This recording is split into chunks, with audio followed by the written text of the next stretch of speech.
One of the greatest things about building a culture and one of the greatest things about teams that have success is there's not one way to do it.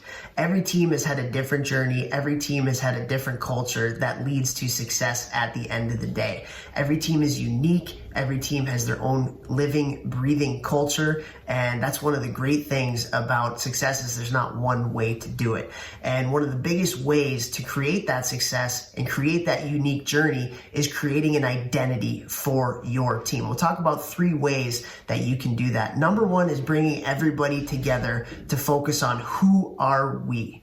What are we valuing? What are our beliefs? What are our structures and our accountability structures that we're going to use as a team? What do we believe in? Who are we playing for? Having those shared values, doing activities where you create that identity and talk about who you want to be as a team, it creates buy-in and it creates a uniqueness for your team as you move forward throughout the season. Number 2, always be able to clarify roles within your identity, both on the ice and off the ice. You need all different types of players to have success. You need your shutdown defenseman. You need your offensive defenseman. You need your power play center that's a playmaking distributor. You need your scorers. You need your players that are going to go out and block shots and be an energy player on the penalty kill and on the forecheck.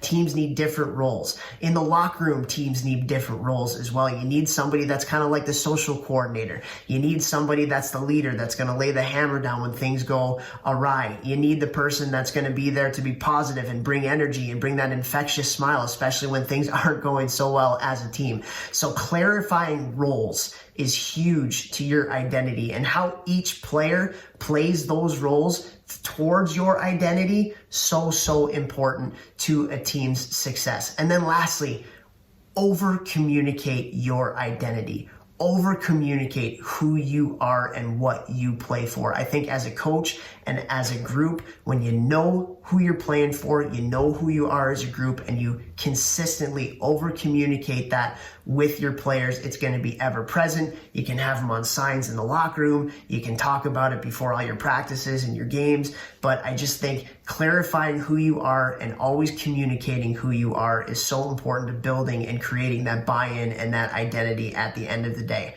So again, focusing on bringing everybody together and creating that buy-in and that ownership of who are we as a group and where do we want to go on our journey, clarifying roles for everybody so they know exactly how important their job is in that process to creating that identity, and then finally maintaining that identity by always talking about it and having it being all around you as a team.